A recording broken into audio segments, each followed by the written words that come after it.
and welcome back to the channel. This is my second intro because the footage you're about to watch was recorded essentially the entire time without the mic turned on, which is deeply unfortunate because we played a game. Very stressful game. A very stressful game that you're gonna watch. You're gonna watch it, but just heads up, the mic wasn't working. So here we are doing the intro again because, well, I need to be able to tell you guys what we're doing. I invited Nicole over today to play a game with me that we decided to call 7 Minutes in Heaven.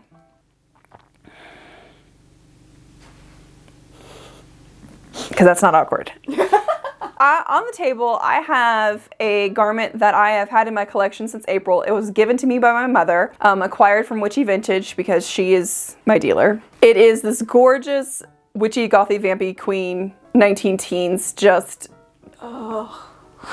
beautiful ensemble. I thought it would be fun for us to demonstrate how people look at antique garments, because when you all hang out with me on this channel, you get everything from my perspective. And my perspective is my perspective. It's not how Nicole looks at garments. It's not how other dress historians would look at garments. It's not how you would look at a historic garment if you were in a room with one. I wanted to be able to kind of show you guys how different brains work when they look at historic garments. So I thought a fun way to do that was to kind of make it into a game where Nicole and I, it's not 7 minutes, but we each have 10 minutes, or had 10 minutes, to look at this garment alone, no one else in the room, and just learn as much as you can about the garment in that 10 minutes. Like, what can you pick up in that amount of time? It's a skirt and a tunic top, so it's 2 pieces. So we both have had a similar amount of time with the garment, so we kind of went into it with the same amount of back information. Yeah, we know the shape, but we hadn't really explored what's going on with everything else. It was mostly just us going,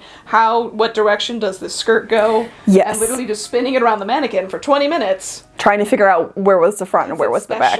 In like a good way, it's special. It's special. Like, that's what we're doing today. And I don't know if you all can tell that I have the, oh my god, my audio got messed up, flustered look. But before we get into the game itself, I am super stoked because this video has been sponsored by Skillshare. And I'm so excited because I love Skillshare. Because my little nerdy heart loves to learn. Skillshare is an online learning community with literally thousands of online classes for all of us who self-identify as forever students. With Skillshare, you can explore your current interests, develop new skills, or just fall down one of those super nerdy fun rabbit holes at 3 o'clock in the morning or something. My first class I'm taking is with Robert Generate III on iPad illustration because I want to incorporate more illustration, sketching, and rendering into my YouTube videos, but I am also severely lacking in that illustration skill, and so I'm hoping by taking this class with Robert, I'll be able to use my iPad Procreate and iPad Pencil a bit more effectively. So whether you're just trying to fight off boredom, practice some self-care and improvement, or increase your productivity, Skillshare is a fantastic way to keep learning and growing. Skillshare has also been generous enough that the first 1,000 people who use my link in the description below will get a free trial of Skillshare Premium. And after that, it's only around $10 a month. So definitely go ahead and check that out. So again, I just want to give a huge shout out to Skillshare for sponsoring this video. I'm all about learning here because I'm a big ol' nerd. So much nerd. So much nerd. A lot of nerd. Anywho, all right. 'Tis time to begin the game. So now we're going to cut to time lapse. Next time you see us, my mic will be working. Kind of. A mic will be working. One mic will be working.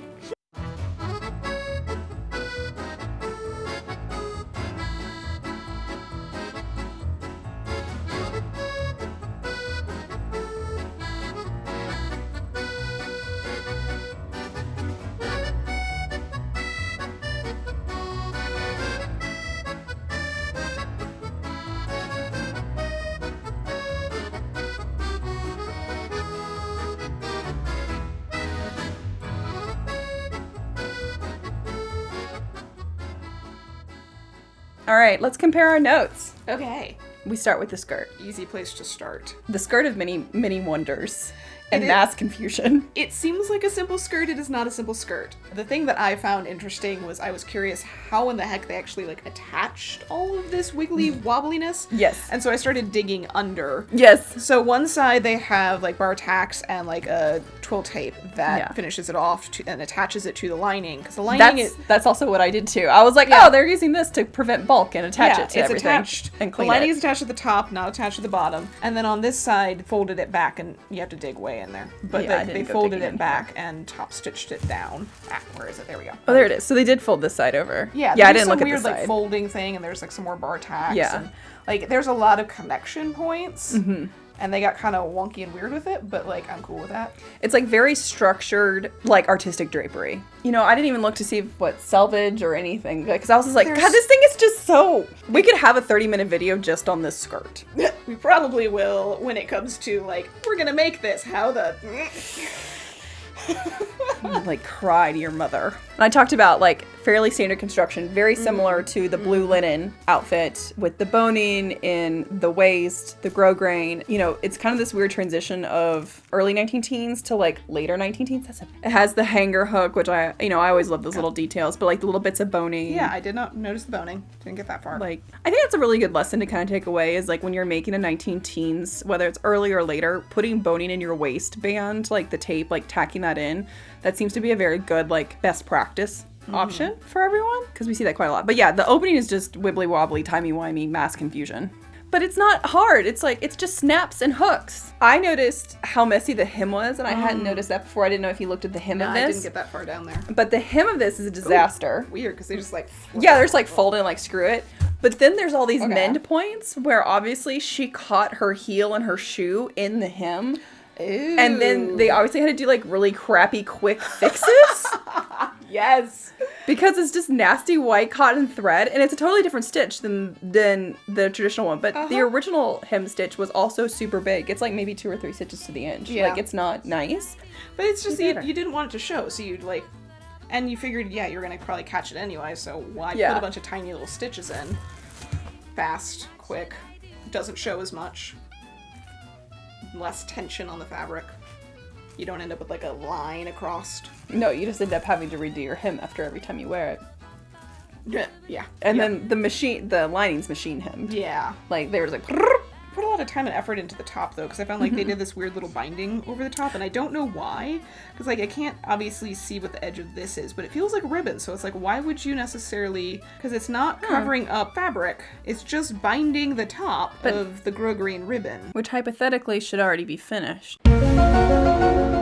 Unless it was actually like they custom cut it, like it was... You know, it might have been wider. Oh, because like the bottom feels finished, but if it had been wider, like the one that we looked at in the blue, it's like 4 if it's inches. one of those like 3-4 inches, they might have cut it in half or something, and then they had to finish off the top edge of it. That would make sense. See, I didn't look at this. Obviously, you guys know that. I wasn't paying attention to that kind of stuff. Yeah, the belt is integral in many ways. Yeah. Did you notice anything else about this? Except that I've noticed that the hooks were normal on this because I had noticed that the hooks were not normal on that. Yeah. Okay. We're gonna get to that. So we can move on. I focus on the bottom, you focus on the top of the skirt. But other than that, we kind of noticed similar things. Okay, tunic.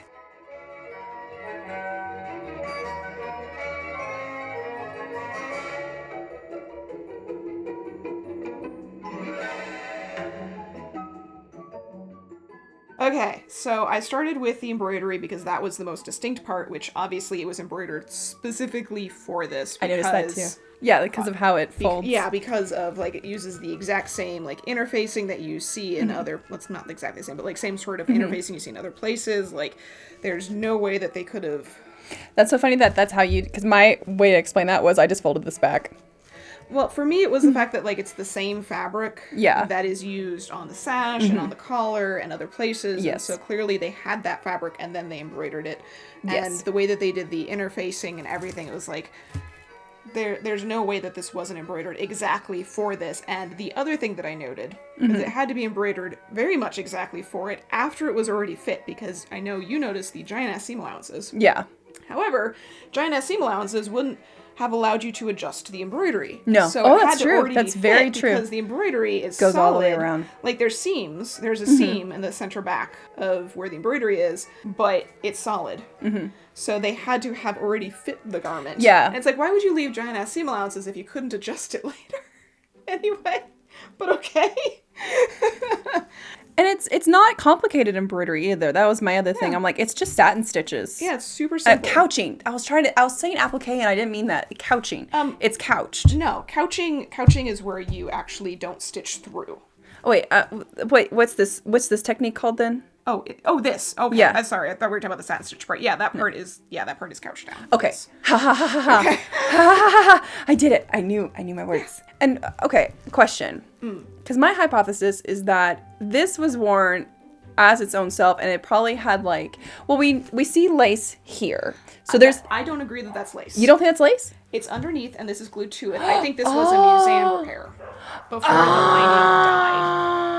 Oh. Because it's already finished off, and like I said, it's glued to it, and that's why this little bit survived. Was because they tried. See, I was just like, oh yeah, it's lace. Nope, they tried to save it. Okay. Yeah, so this would have been worn with like some sort of a dicky blouse or a jabot or something here, but you don't. Whatever the term was. Yeah, you don't really need much else. Not much is going to be visible because of how this thing was intended to be worn. Just this area. Just that little titty bit there. Yeah, whatever's bare on me. Not titty, but tidbit.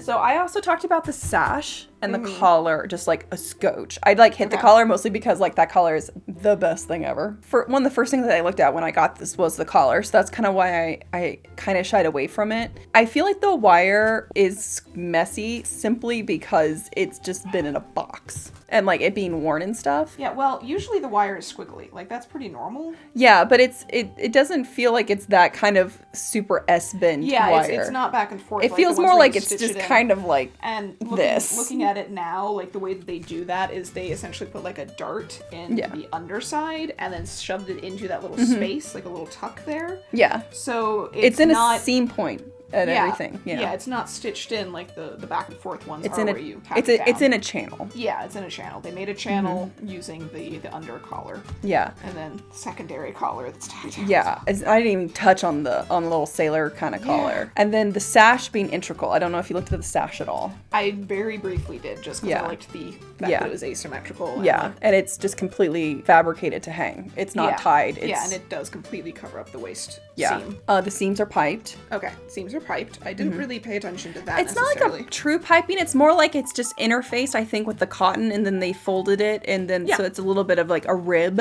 Yes, I did notice that. Like I did notice that they put the interfacing. Yes. Along those and then did top stitching around. And so it's less that it's actually like a dart, it's more like it's just a tuck. Yeah. Like it's a weird little tuck, like it's not a whole dart, it's just it's not even a true seam. I didn't even notice that. No, it's literally just like a little seam's tuck. there. And so that explains, I was like, they put the reinforcement for the top stitching and everything, but I didn't get so far as to realize that, it doesn't actually have a seam on the inside either. It's just literally a decorative dart. It doesn't actually change the shape of the garment at all. All the shaping is done by the gathers down at the waist. I didn't even talk about the gathers. I was like, the waist is here. Yeah, I was like, there's...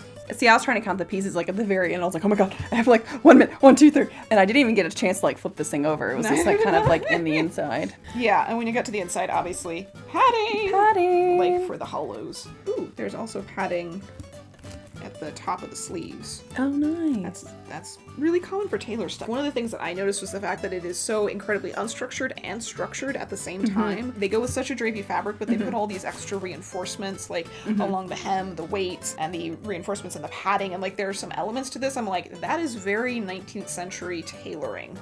Yeah, well, it's this kind of incredible artifice of it looking extremely artistic and organic, draped, and feminine, but when you actually get into it, it is so calculated. It's engineered.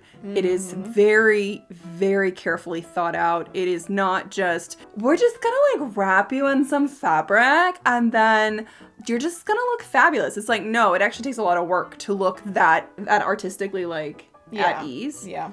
Which I think is one of the most amazing things about this piece. Yeah, that they had to put so much extra control into this to get it to drape just the right way consistently. And then obviously one of the first things I noticed was weird ass hooks. I totally forgot about the hooks. They look like they just got screwed up, but I guess they were supposed to be that way. Well, it makes sense from like a pressure standpoint in terms of like now you've spread out. It's more like when you assume this position. Yeah, you know, you have a little bit more stabilized. Like instead of like this position. Well, yeah, when you think about it, like you're pulling on them, and when we have them like so close together, any sort of major tension, it really fights on one spot, and this spreads it out into two spots, and means that you're having more of a yeah. It makes sense from physics standpoint.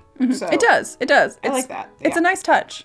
Yeah, they're just weird when you see them. You're and like the lining would have covered that up anyway, so because it goes up to the hooks. I really wish this thing still had. I mean, I'm grateful it doesn't have its lining so we can see how it was made, because this thing was obviously made in a very like weird, awkward way. But I also really wish that it had its lining, because I'm also delicious. I was amused by just the different threads being used. I made a note of that for like all the interior stuff. And I like how they, in the reinforcements where it's not anything super crazy, it's just a cotton. I did that, and I looked very briefly at the sleeves just to see like this is a separate I didn't even piece. like get a chance. I didn't go very far into it. I was like, all right, there's no gatheriness up on top, which also explains why you have the nice little tailored padding, and then there's a couple pleats down at the bottom that takes it into this nice cuff, so it would have had like a little bit of a puffiness over the elbow, and that, you know, the cuff is a separate piece and probably just had the same reinforcement muslin that everywhere else has. Is it lined? Is the sleeve lined? Originally it was, yeah. Okay. It was at some point. You can see all the white stitches. I guess it was probably lined in the same silk. The same, and it also has a massive seam allowance too. Oh, that was the other thing. Pretty. I think another thing that's a good takeaway from an outfit like this is, even if it looks really casual and looks really artistic and soft and drapey, it's not. I don't know if you agree with me, but in some ways I actually would argue that the skirt is more complicated than the tunic. Oh yeah. Even though there's a lot going on in the tunic, out of the two things, even though the tunic is more fiddly and there's a lot going on, its construction is actually pretty straightforward pieces. The skirt looks simple, but it's not. I also wish this thing still had a label. I know, I bet it did originally, because it had to have been done. It's definitely a professional, like in a like house, not just like a this is one person sewing or a couple people sewing. Yeah. Like it has to involve different specialties, because someone obviously is trained in dressmaking. I feel like someone spent some time with tailoring in some weird places on this too, with the padding and that sort of stuff. Like there's definitely some elements that they learned professionally. Yeah. Whether they worked in a tailor shop for a while or whatever. But then you have your separate person for the embroidery. Like that's not the same person. As whoever did all of the patterning and the designing and like clearly this involved like 4, 6, 10 people or something. And it's one of those things where that also explains why there's different threads going, because different steps of different people working on it. Like it just makes sense if this goes through a bunch of hands where someone gets it to that fitting point, it gets done correctly, and then they embroider all the stuff, and then it gets assembled, and this is a lot of knowledge in it. It is very skillfully done. Yes. Even the messy parts. It may be messy, but like they knew what they were doing with this. I don't know about you, but like my historic costumer brain tends to like things that are completely unstructured or things that are incredibly structured. Yeah. And like this weird crossover time period. Well, it makes you kind of go like, what do I do? Yeah, you've done this drapey silk blouse like this. Yeah. Essentially, but you've added padding in it. Yeah. And reinforcement structure. Well, it's kind of like, do you drape this on the body? Yeah. Do you flat pattern this? Yeah, I don't know.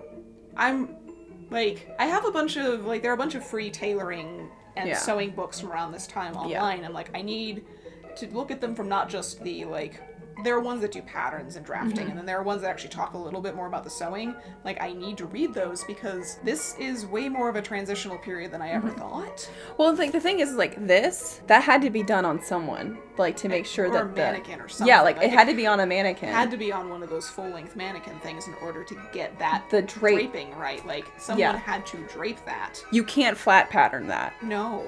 Like, you have to, but then this makes more sense from a patterning perspective, like a flat patterning, especially with the collars and all of that stuff. Like, you can't drape collars easily. You can, but I don't. You flat pattern those. Yeah, it's way easier to flat pattern your collars. And there's so many books that have this kind of, like, same thing that's like, it just, this would be easy to flat pattern. Yeah. And then adjust on the body with those giant seam allowances. And then the skirt, you flat pattern the base, and then you drape the thing over it. Yeah. This included quite a few different skill areas. So either you had one person that knew a lot of things, which is not as common, or you had somebody that no knew way one person could have flat done this. patterning and then somebody who knew some basic tailoring techniques because they probably worked in a tailor shop, because that was common for women. They sewed all the tailored clothing. And then you had somebody who did the embroidery, and someone who did the draping, and someone who did the design work, and like... It's a lot going on here. You can see it. You can see in such a small garment so many different skills. Yeah. Do you think we covered it all? Not until we actually make this thing.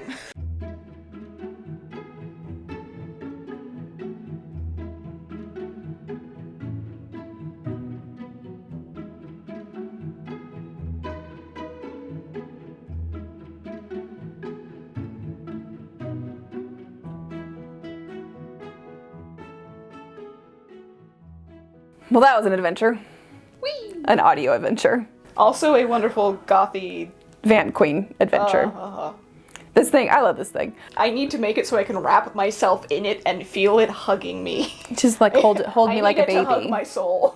It's like hold me like a baby, gothy queen from 19 teens. Our 19 teens gothy queen. Whew. With that, if you all want more information about this garment, I have my delicious details tier on my Patreon where every garment that we look at here on this channel, I actually do another video of just delicious B-roll, and I write down all the construction notes in a PDF that you can print off and take with you to kind of help give more information. Because as you all saw, especially when you have a time restraint, there's a lot of information in old clothing, and these videos I try to get as much as I can in there, but I definitely leave a lot of information on the cutting room floor because we simply just don't have the time. So if you want more information, go over to my Patreon. Link will be in the description to check it out. I want to give another thank you to Nicole for joining me again today.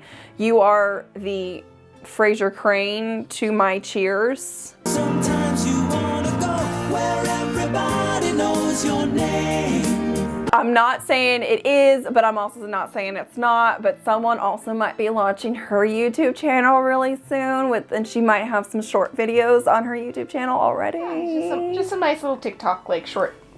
Shorts. Yeah, I'm gonna make some shorts. And then other stuff. Yeah. Soon. Yeah. Very soon. I mean, it's Halloween-y stuff, so it better happen soon. Yeah, I know. Right. You gotta go at it. But thanks for joining me, Nicole. Thank you all for joining me today. Have a lovely rest of your week. And I will see you all here next week. Same bat time. Same bat channel. Whatever. With that, I will see you all next week. Have a good one. Bye! Still recording so we don't have to do it again. Wrong. Those things like sometimes it's cool, but then when you're in the middle of something,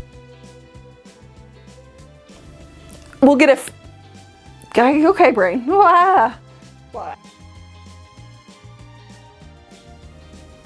Oh, okay. Yeah, in the description.